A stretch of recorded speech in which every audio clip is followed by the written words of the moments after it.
Well, all right, all you folks in Distance Ed land, you have had quite an array of media from us now. Hopefully, with any luck, you've had YouTube video and candid interviews with other folks around campus, and now it's our turn. Now it's our turn. I guess we thought we probably ought to back up and do a little bit of explaining and talking about our subject. I guess first off, what is pedagogy and what is andragogy? Yep. And you know, pedagogy's really changed over time, because originally, I think in like the 18th century, it started out as a way of, you know, disseminating information to folks when materials were more scarce. Right. So it was more like a teacher would get a group together and lecture on the material or the knowledge and give it to the folks that way. And that's how people still tend to think of pedagogy in terms of teaching children, because it comes from the Greek words that really mean like to lead a child, or, you know, to teach a child. So when we think of pedagogy, we tend to think more of children or youth or young adults than we do adult learners. The old model of pedagogy had 4 assumptions. The first was that the learner was a dependent personality. In other words, you didn't know, and not only did you not know, you couldn't know what you needed to learn. Right.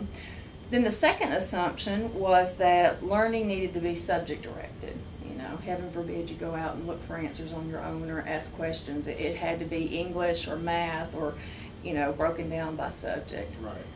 And then the third assumption was that you had to be extrinsically motivated, which means, you know, if I don't reward you or if I don't punish you, you're not going to learn. Right. You know, which is not my favorite form of learning. And then the last assumption that was with that original model of pedagogy was that prior learning experience didn't have to be taken into account. That you could just start with a tabula rasa, I think is how they say it, a blank slate. Blank slate, right. And just pour all that knowledge straight into that head. Fortunately, we've kind of moved away from that today, and now pedagogy really means more the art or the science of being a teacher, or how you generate strategies for instruction for your classroom. And the idea of scarcity of information and that teacher-centered model, although sometimes it still has a place where you do want a teacher to lecture and give the information that way. Right. It seems that we're moving further away from that to more of the information is everywhere attitude and ways to access that. Yeah. So I think that's important in terms of looking at the definition and what people think the word may mean and what it really means now. Yeah, you know, that's really important that we're moving away from that, because even you think about, you know, your child or even my son at 11, they get bombarded with so much information. So even at that age, going into a classroom, you're already coming with some experience, a lot of world life experiences that probably we didn't have at those ages, and heaven forbid people before us, our parents and grandparents, didn't have that type of worldly knowledge at those ages. So it's definitely great that things are moving away from that type of lecturing style, that teaching style. Which really leads right into andragogy. And andragogy is the process of engaging adult learners in the structure of the learning experience.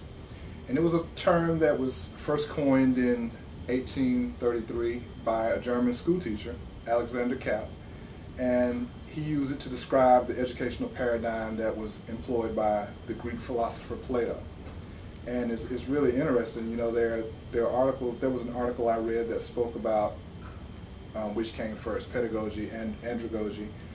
And the common belief would be that pedagogy would have come first.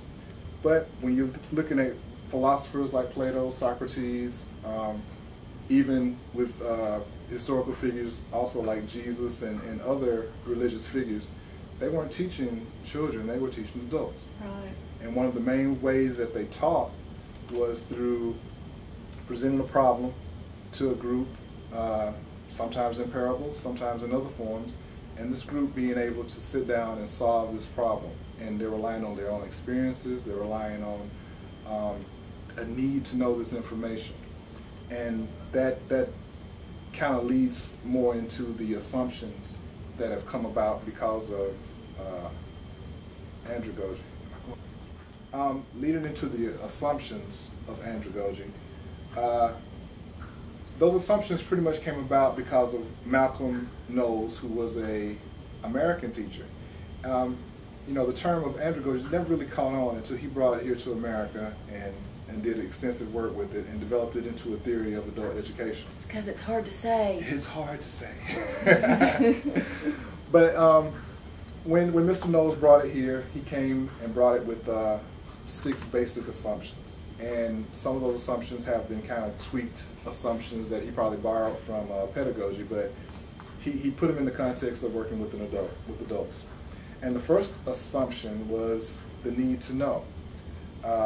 Adults need to know the utility and the value of the material that they're learning. In doing that, you know, they have more of a vested interest in learning this. You know, why do I need this? It's that kind of mentality. And a lot of research was done, and it came about that, you know, people invest a lot of time, a lot more energy and time into things if they know that they need that information. The second assumption was the learner's self-concept. And it is that self-concept of the adult learner to be more self-directed and autonomous. Adults tend to resent and be kind of resistant to having information kind of forced down their throat or having other people impose their wills upon them. And so, you know, the learner's self-concept was very important. The role of experience was the third assumption. And of course, it's kind of natural. With adults, you've had a lifetime of either work experience, life experience that you're bringing into this learning environment. And with the concept of andragogy, you know, the instructor is there to kind of lean on some of that experience and kind of, if they can, kind of synergize that into the learning environment. Fourth assumption is the readiness to learn. And it kind of pairs with the whole need to know. You know, in adults, there's a readiness to learn, and it's dependent on the appreciation and the relevancy of the topic. The fifth assumption being the orientation to learning. Excuse me. In contrast with pedagogy, where orientation to learn is subject-centered, adult learning theory is of the view that the adult's orientation to learning is problem-centered or task-centered. Adults are motivated to learn to the extent they perceive that the knowledge will help them perform tasks or solve problems. And finally, the last assumption is motivation, and it addresses the motivation to learn. And the assumption is that adults are internally motivated to learn, that they need this information. It's intrinsic, this desire to be motivated and be driven to learn new things. And, you know, and I think this is interesting because, you know, the traditional view of pedagogy had its place. And I think back in the day, schools were almost a warehouse for kids in a way to get them somewhere to be and a place to get this knowledge because, you know, books were scarce or you know, materials were scarce. And it's also a way to teach them to be good citizens and fit the community, right, and that sort of thing. That industrial age. Right, you know, be good little troopers. Good little troopers, good little workers. And that was, maybe for that time and in the history, that was good. But to me, what we're saying here is a blend even for children, because my right. son does better if he wants the answer to a question, as far as being more interested and willing to stay with it and get an outcome. And I think that has come up more even at the elementary, middle, and high school age with the, and I can't think of the word again, magnet schools. Because again, you know, people learn orally, they learn visually, and they learn kinesthetically. And I think we're starting more and more, and even in public schools, to try to address all three of those modes of learning. And that goes a little bit more along with the andragogy line, yeah, and being able to present the problem and have them figure it out. And, you know, I think a lot of people, young, middle-aged, older, learn better that way. Yeah. So I agree. It's definitely not it's not segregated by age anymore. I think it's just the way that the world is now, the way the information is so abundant that, you know, you have to have different ways of being able to attain that information, being able to access it. And, you know, with a lot of the clips and a lot of the interviews we did, you know, it's universal. It's not just for adults. It's a lot of the younger people and younger kids need that type of environment. I think they learn a lot better in that environment. And it's not saying the instructor is not important, because if anything, the instructor is even more important. Absolutely. Not from the role of lecturer maybe, but from the role of building that cohort or building that community, or, you know, the one young lady that said their instructor had done a Facebook page so that they could, you know, connect on notes and stuff.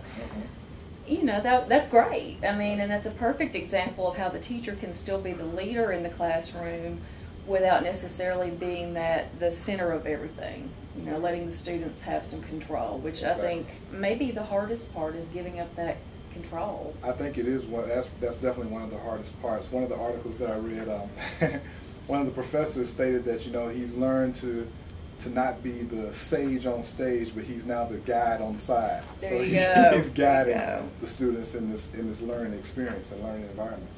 Exactly, and a lot of what I read implied that kind of thing too. It's just that movement away from